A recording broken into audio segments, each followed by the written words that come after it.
Olá, gente, estamos em mais um Taca Pedra e atrasado. Mas um diazinho só, vocês vão perdoar, né? Porque teve uma tempestade aqui ontem que foi complicado, então não deu para fazer edição, não deu para fazer nada. Mas hoje vamos estar falando sobre os mortos.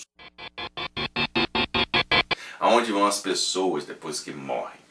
Enquanto Cristo ainda não voltou, elas estão aonde? Alguns falam que estão dormindo, outros falam que estão num pré-céu, né? Vai saber. Mas o interessante é que, às vezes, essa é uma das dúvidas que fica na cabeça das pessoas, mas a gente torna ela irrelevante, vamos seguindo o nosso cristianismo sem questionar sobre isso. Mas é bom a gente dar uma olhadinha no que a Bíblia fala, né? Para onde nós iremos quando morrermos? Ficaremos numa salinha tomando chá até a volta de Jesus? Ou dormiremos em berço esplêndido até a volta? Ou tem outras opções aí bem absurdas? Mas então hoje eu convido você a dar uma olhadinha no Além Vida. Tenebroso, né? Vamos seguir.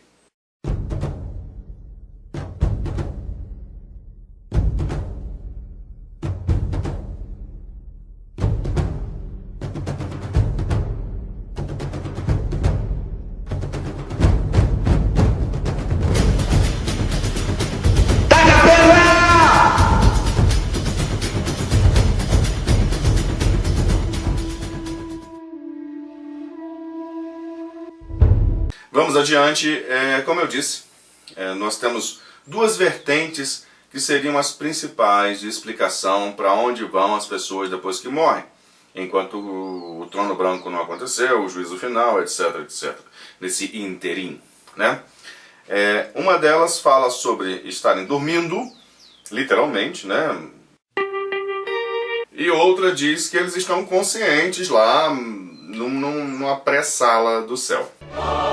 Para esses que dizem que depois que nós morremos, nós estamos dormindo, existem alguns textos que dão uma ideia dessa. Vamos dar uma olhada em um deles? Olha, 1 Coríntios, capítulo 15, versículo 6, diz assim: Depois foi visto por mais de 500 irmãos de uma só vez, dos quais a maioria sobrevive até agora, porém, alguns já dormem. Paulo se refere muito aos mortos, em Cristo pelo menos, como aqueles que dormem. Ele fala exatamente sobre isso em 1 Tessalonicenses, no capítulo 4, versículo 13, diz assim: Não queremos, porém, irmãos, que sejais ignorantes com respeito aos que dormem, para não vos entristecerdes como os demais que não têm esperança. Ele está falando dos mortos aqui. Mas será que Paulo está falando que esse pessoal estava todo dormindo mesmo? Literalmente dormindo? Existe tipo uma cama espiritual onde esse pessoal repousa lá? Não, nada a ver, irmão. A outra linha, né, que defende uma visão sobre a pós-vida, nesse intervalo, é aquela que diz que as pessoas estão conscientes num pré-céu. Num pré-céu, e os que são condenados estão num pré-inferno. Ô, miséria! Ô, lugar desgraçado! Fazendo um test drive no inferno.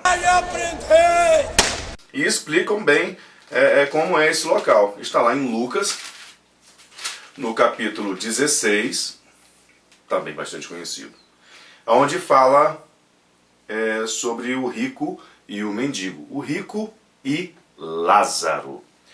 Fala que, né, bem rápido, que o rico tinha lá a casa dele, Lázaro ficava mendigando na porta desse rico, e os dois morrem e vão para o Hades. Os dois vão para o Hades, nesse texto aqui, e um vai para o seio de Abraão. O Lázaro, o pobre, o mendigo, vai para o seio de Abraão, ou seja, esses defensores de que as pessoas estão conscientes no além-vida por enquanto, dizem que as pessoas vão para esse local, vão para o seio de Abraão, onde ali é tudo bom, tudo maravilhoso, e o rico, sabe-se lá por que cargas d'água, vai para o tormento.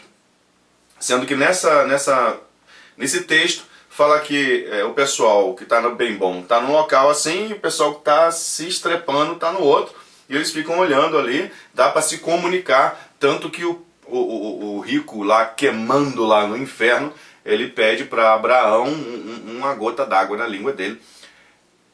Esse é o texto que eles se baseiam, principalmente esse é o texto fundamental, onde as pessoas defendem que os mortos estão conscientes já, aguardando o retorno, né? Aguardando o retorno com Cristo, etc, etc.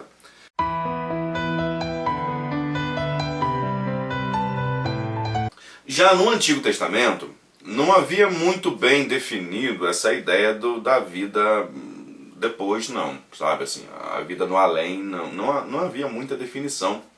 Havia sim uma definição sobre a intervenção do falecido na existência, né, no mundo real.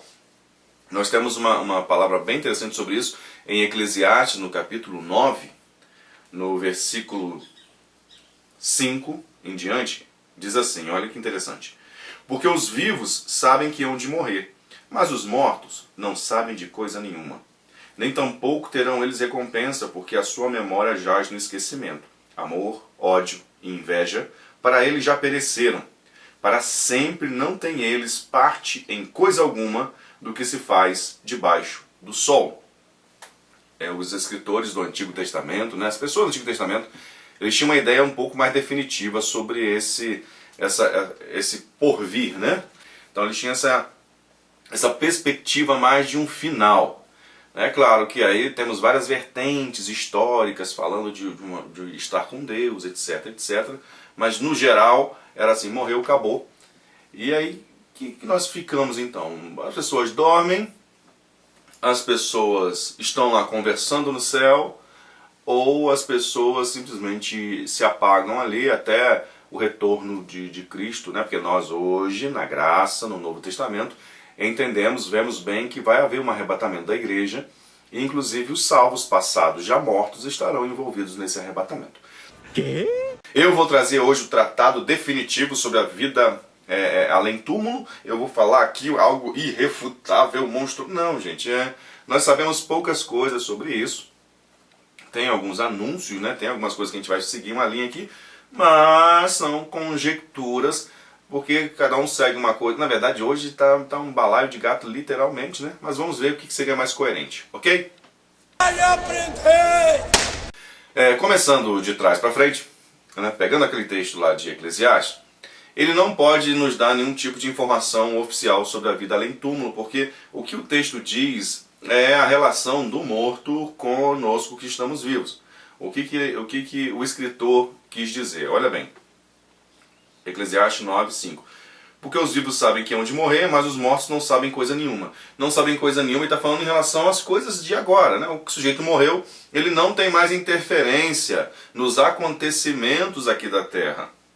Nem tampouco terão eles recompensa, porque se eles não sabem, se eles não produzem, se eles não fazem nada, está falando de recompensa no porvir, está falando da recompensa agora. Eles não têm como ter recompensa, pagamento, salário, porque a sua memória jaz no esquecimento. Até a memória sobre eles, a lembrança deles, jaz no esquecimento, né? Hoje, isso faz tempo, né, que é assim, nós somos lembrados por quê? Por 2, 3 gerações, dependendo da relevância da nossa vida. Alguns são lembrados aí por séculos, mas porque fizeram algo realmente que os separou dos demais mortais, né? E a lembrança vem, fizeram algo realmente importante, mas no geral nós somos esquecidos. Você lembra aí por acaso o nome do seu bisavô? O nome do seu tataravô, da sua tataravó? A gente já vai esquecendo essas coisas. A gente não sabe nem o nome dos avós, dos pais, né? Tem gente que não conheceu, aí é outra história. Mas em relação ao tempo, o tempo vai apagando tudo. E fala o quê? Amor, ódio e inveja para eles já pereceram. Para sempre não têm eles parte em coisa alguma do que se faz debaixo do sol. Aqui está falando o quê? Eles não podem mais odiar os vivos, eles não, todas as quizumbas, todos os problemas nos quais eles estavam inseridos aqui na Terra, a partir do momento que morreram, eles não têm mais nenhuma intervenção nisso. É o que está sendo falado aqui. Eles não têm mais participação no que acontece debaixo do sol, ou seja, na vida. Morreu, acabou. É isso que o texto está dizendo, ok? Tem um texto bem legal que está lá em Lucas, no capítulo 23, versículo 43, que diz assim: Jesus lhe respondeu: em verdade te digo que hoje estarás comigo no paraíso. Esse texto causa um pouco de tumulto naqueles que defendem os dorminhocos em Cristo, né?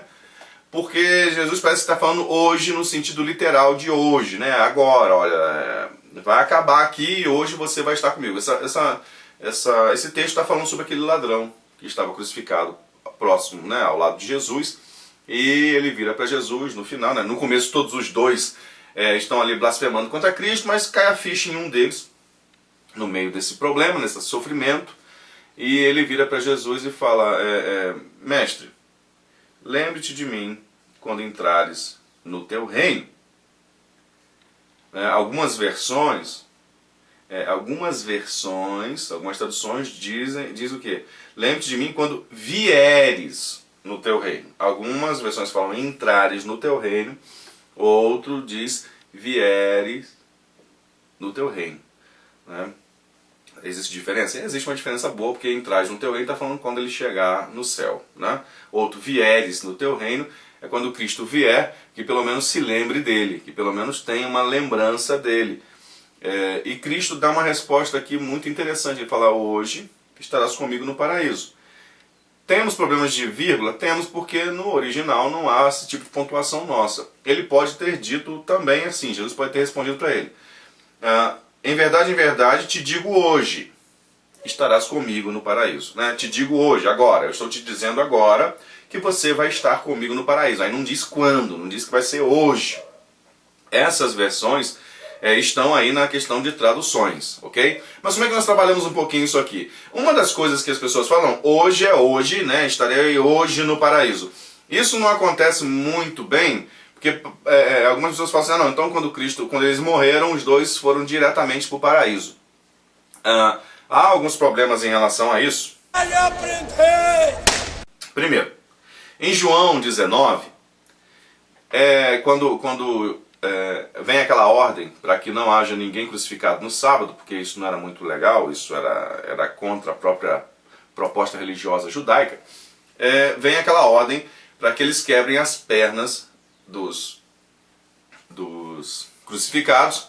E é interessante que quando eles vão lá para quebrar as pernas dos três, eles quebram a perna dos bandidos, dos ladrões, porque Cristo já havia morrido, tanto que eles não quebram as pernas de Jesus, né?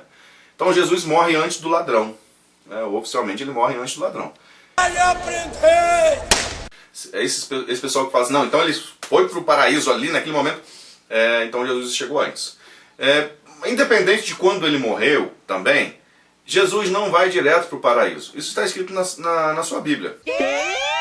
Em João 20, 17, diz assim: recomendou-lhe Jesus já estava ressurreto, ok? Ele já havia ressuscitado. Não me detenhas, porque ainda não subi para o meu Pai, mas vai ter com os meus irmãos e diz-lhes: subo para o meu Pai e vosso Pai, para meu Deus e vosso Deus. Ele está falando aqui com as mulheres, ele aparece para Maria Madalena, e ele fala: olha, eu ainda não fui aos céus, tá? Mas eu já estou indo para os céus, já estou me preparando para ir para os céus, então avise os meus irmãos, né, avise os discípulos, que eu estou ressuscitado, eu ressuscitei. Então, Cristo não foi para o paraíso assim que ele falece. Ele ainda aguarda um tempo, e nós sabemos que ele aguarda um bom tempo, né? Ele ainda fica interagindo com os discípulos, né? Ensina a igreja inicial, dá ordens, dá orientações. Então essa questão de que hoje estarás comigo no paraíso, é como se ele saísse ali, fosse junto com Jesus e entrasse no paraíso naquele mesmo dia, não tem muita base, porque você vai olhando, Jesus não está muito sincronizado com o próprio ladrão, se você for usar essa linha, ok? Então, aqui não diz hoje, naquele dia lá, no dia que ele morre, naquele momento lá. Então, ele já está hoje, né, temos aí 2000 anos de história, então ele entrou há 2000 anos atrás no paraíso, lá atrás, lá junto com Jesus. Isso não tem sustentação, porque Jesus permanece na terra por mais um tempo ainda. Então, esse hoje não é hoje no sentido de naquele dia lá atrás.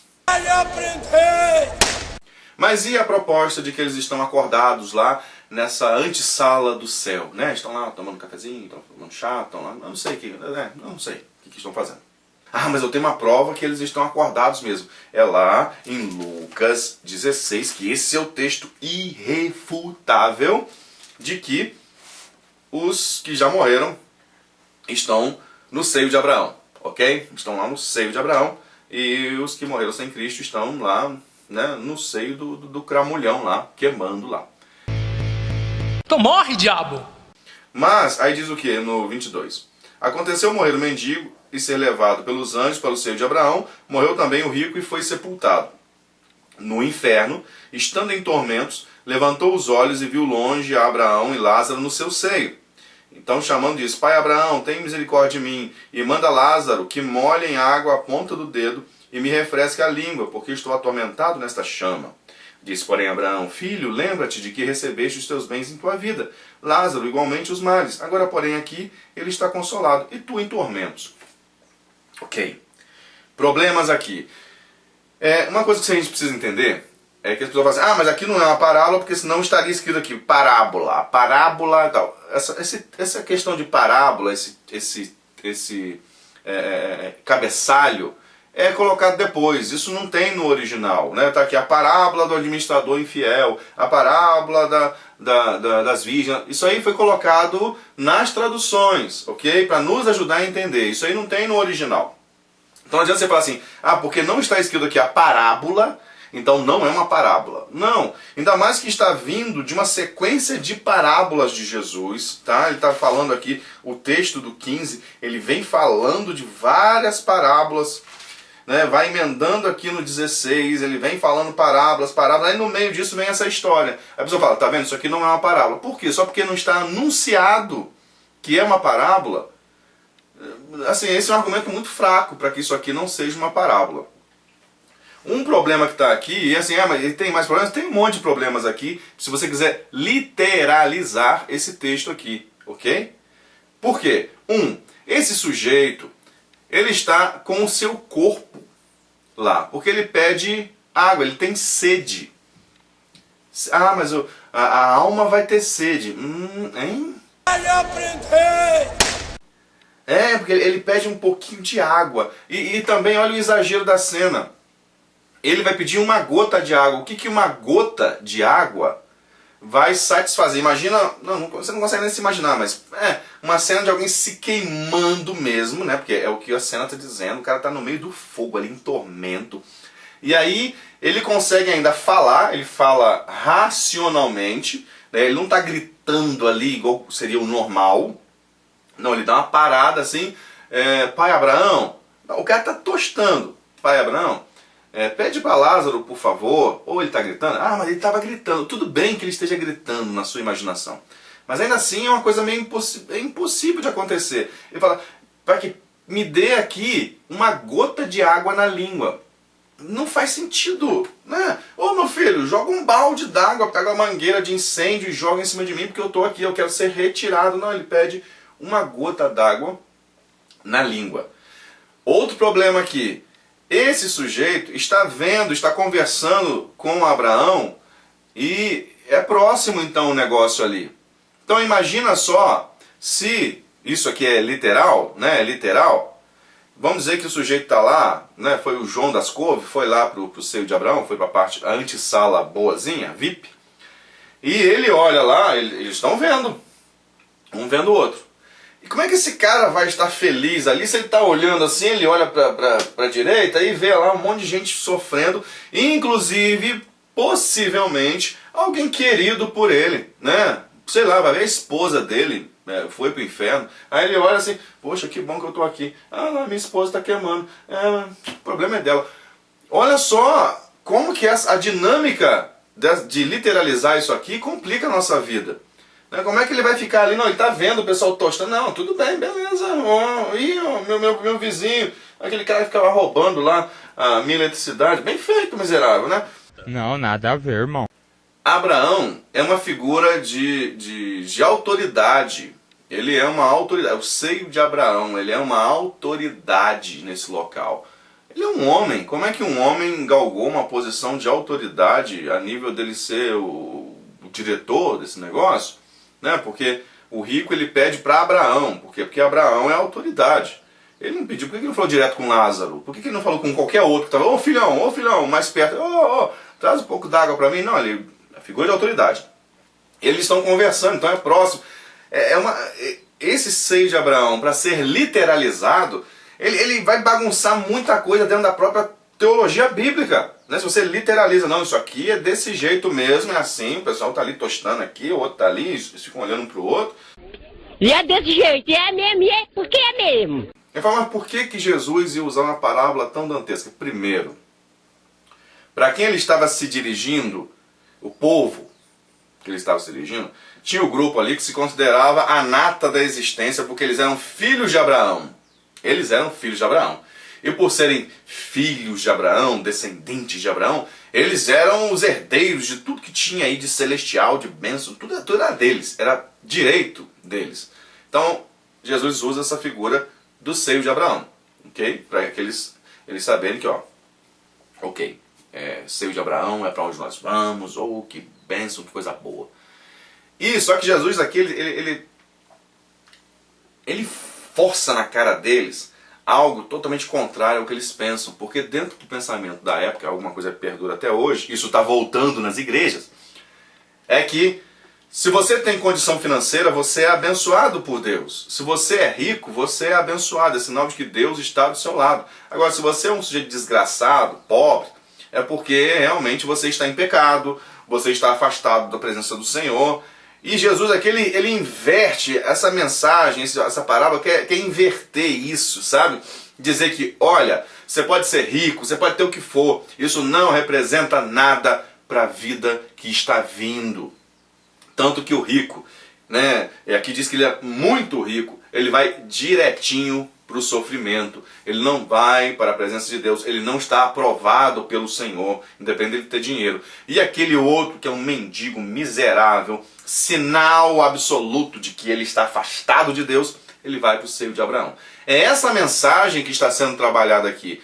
É esse despertar de consciência que Jesus está trazendo aqui. Interessante, como eu falei, isso voltou para algumas igrejas hoje, né? Não, o sinal da bênção de Deus sobre a sua vida é ele vai te abençoar, ele vai te dar carro, ele vai te dar... E Jesus está falando desde lá de trás que isso não importa para Deus. Mas então essa mensagem aqui, ela está falando sobre isso. Tá? Mano, mas isso aqui, se Jesus falou, ele falou... E é verdade, e é isso que tem que ser, se está escrito aqui, tem que literalizar. Não. Você vai literalizar todas as parábolas de Jesus? Em Lucas 14, na parábola da grande ceia, no versículo 23, diz assim: respondeu-lhe o Senhor, saí pelos caminhos e atalhos e obriga a todos a entrar, para que fique cheia a minha casa. Então é o quê? Nós somos obrigados a entrar no céu? Não, nós temos que... Ué, mas está escrito aqui, é uma parábola que está vindo. Está escrito aqui, obriga essa gente a sentar na minha mesa. Então nós somos obrigados a entrar no céu? Então só vai entrar no céu quem for obrigado a entrar? Então é por força e por violência mesmo que a gente entra, mas por força e violência não nossa, por força e violência de Deus. Deus me cata e me obriga a entrar no céu, querendo ou não. Não, nada a ver, irmão. Não, mas aí você está exagerando. Não se pode literalizar parábolas. Parábolas são para que a gente entenda o que está por trás, a moral da história, a proposta que está dentro dessa história. Tem um texto em Apocalipse 6, capítulo 6, versículo 9, diz assim: quando ele abriu o quinto selo, vi debaixo do altar as almas daqueles que tinham sido mortos por causa da palavra de Deus e por causa do testemunho que sustentava. Clamavam em grande voz, dizendo: até quando, ó soberano Senhor santo e verdadeiro, não julgas nem vingas o nosso sangue dos que habitam sobre a terra? Então cada um deles foi dado uma vestidura branca, e lhe disseram que repousassem ainda por pouco tempo, até que também se completasse o número dos seus conservos e seus irmãos que iam ser mortos, como igualmente eles foram. Fala, então tá vendo? Esse pessoal fica lá embaixo do altar clamando: nos vingue, Senhor, nos vingue, Senhor. Mais uma vez, a gente vai literalizar isso,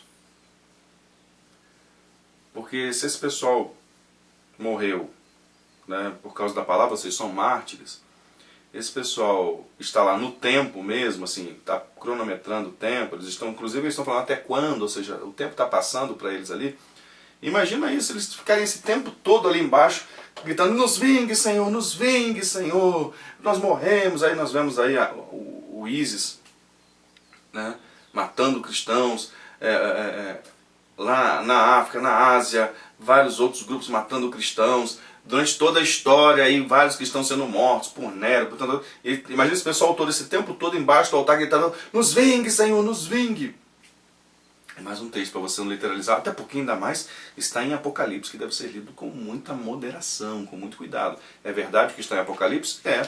Está na Bíblia aqui, é verdade. Mas tem que ser entendido com muita moderação.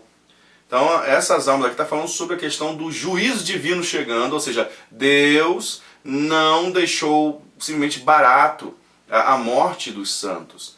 Há uma relevância a isso, Deus está se movendo, nesse momento aqui Deus está se movendo para trazer a sua justiça, inclusive para aqueles que foram mortos pela palavra, foram mortos porque defendiam a palavra de Deus. Então olha, não dá para você imaginar, porque senão é um tormento, esse pessoal que estão no céu, diante de Deus, debaixo do altar, mas ainda assim atormentados, pedindo vingança. Imagina o pessoal que morreu lá na época da perseguição do início da igreja. Foram mortos, né, nos coliseus e tudo mais. O pessoal está esse tempo todinho lá embaixo do altar gritando, nos vingue, nos vingue, nos... Não, irmãos, não, irmãos. Vamos tomar muito cuidado para que a gente não crie heresias a partir de falsas compreensões. O que seria mais correto então? Não dá para imaginar esse pessoal lá no céu vivo hoje, estando lá acordados, assim, conscientes, porque existe uma palavra aqui em 1 Tessalonicenses, no capítulo 4, versículo 16. Diz assim, portanto o Senhor mesmo, dada a sua palavra de ordem, ouvida a voz do arcanjo e ressoada a trombeta de Deus, descerá dos céus, e os mortos em Cristo ressuscitarão primeiro.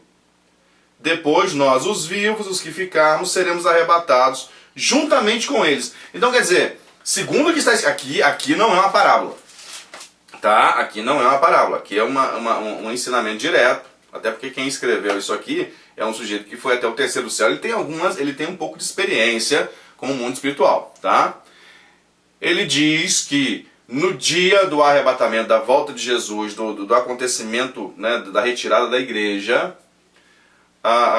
os mortos em Cristo ressuscitarão, todos eles vão ressuscitar e serão transformados. Nós não iremos antes deles. Eles serão transformados, aí depois nós somos transformados e subiremos juntos com eles. Então esse pessoal está lá no céu com Jesus, tomando uma xícara de chá, e eles falam assim, olha, está na hora de vocês descerem. Para quê? Para vocês subirem. Tudo bem. O mais certo, pegando o texto de que hoje você vai estar comigo, eu te digo hoje, estarás comigo no paraíso, e pegando esse texto de Tessalonicenses, quando fala que os mortos em Cristo ressuscitarão primeiro, ou seja, eles vão se levantar com o corpo glorificado antes de nós que estamos vivos, isso em nome de Jesus, que o arrebatamento acontece enquanto eu estou vivo, o mais certo é que esse sujeito, ao fechar o olho lá atrás, ele abra aqui, já na volta de Jesus. Todos os que morreram em Cristo fecharam o olho na terra, não tiveram que ir para lugar nenhum. Não tiveram que dormir no hotel celestial, na pousada, né, da árvore da vida. Não. Ele simplesmente vai, o sujeito está aqui na linha terrestre, né, na linha da história, ele morreu, subiu para a dimensão divina e simplesmente ele abre o olho aqui, já no futuro. Aí fala, mas esse tempo todo, ele ficou aonde, né? Vai lá, Moisés morreu há centenas de anos atrás. Então ele fechou o olho lá, ele vai abrir o olho aqui, por quê? Esse tempo todo, então ele ficou aonde? Aí é que tá, a gente não consegue ser prático. Se a dimensão divina não tem tempo, ele não ficou em lugar nenhum. Ele simplesmente fechou o olho lá e abriu o olho aqui. Ele foi teletransportado. Não, gente, não existe passagem de tempo no céu. Ele simplesmente fechou o olho aqui, quando ele abre, ele já está aqui. Porque lá em cima não tem tempo. Mas para nós passou tanto para nós estamos vivos, nós estamos na história. Por isso que Paulo usa a palavra os que dormem. Dormem para quem? Para nós. Para nós, eles estão dormindo. Mas para eles não estão dormindo. Eles fecharam o olho, seja lá em qual época, seja lá por qual situação, seja lá por qual tipo de motivo eles morreram. E na hora que eles abrem o olho, eles já estão aqui no dia do arrebatamento. Então a gente está aqui. Não, olha, meu bisavô morreu há 30 anos atrás. Então ele está lá dormindo. Até que... Não, ele não está dormindo. Ele morreu há 30 anos atrás para nós. Para mim, ele morreu há 30 anos atrás, porque eu estou vivo e eu estou contando o tempo. Mas ele, o falecido, não conta mais tempo nenhum. Ele morreu, está aqui, já no final dos tempos. Olha, quanta gente eu já falei isso, o pessoal falou, não, mas eu não aceito isso, que isso é muito absurdo. Eles não conseguem, a gente não consegue aceitar que a dimensão divina é eterna. Ela não tem contagem de tempo. Quem conta o tempo somos nós aqui. Nós, enquanto vivos, contamos o nosso tempo. Nós temos início e temos final. Deus não. Então a pessoa morreu, ela vai automaticamente para o tempo que ela tem que ser ressuscitada para o bem ou para o mal. Né? Os salvos ressuscitarão no arrebatamento. Os não salvos ressuscitarão no dia lá do juízo, que o mar devolverá os seus mortos, a terra, tal, aquela linguagem poética tão bonita, que é uma coisa horrível, né? Que esse pessoal vai acordar, vai fechar o olho aqui atrás, eles vão abrir o olho diante do juízo. E aí, meu filho, já era, não tem mais advogado que cuide do seu caso. Amém, gente? Chega! Cansa, porque eu não quero fazer um estudo de 5 horas aqui, eu quero fazer algo bem resumido, né, enxugado, já está grande. Mas eu espero que você tenha... estude, tá? Se alguma coisa você viu aqui, ouviu e falou, poxa, mas aqui não é legal. Então vai lá, estude na palavra. O Espírito Santo vai revelar para você aquilo que de repente me faltou. Tá? Ele vai mostrar para você como funcionam essas coisas. Nós vamos morrer e vamos abrir os nossos olhos no dia em que Cristo está nos chamando para os ares. Não é isso que a gente até acredita há muito tempo? Que quando a gente morre, Cristo vai nos receber? Olha que coisa linda. Sim, ele vai nos receber no dia exato, onde ele vai receber todas as pessoas juntas. Está lá em Tessalonicenses. Leia lá que você vai ter que ver. Você pode não acreditar em mim? Pode. Mas acredite na Bíblia. Deus abençoe.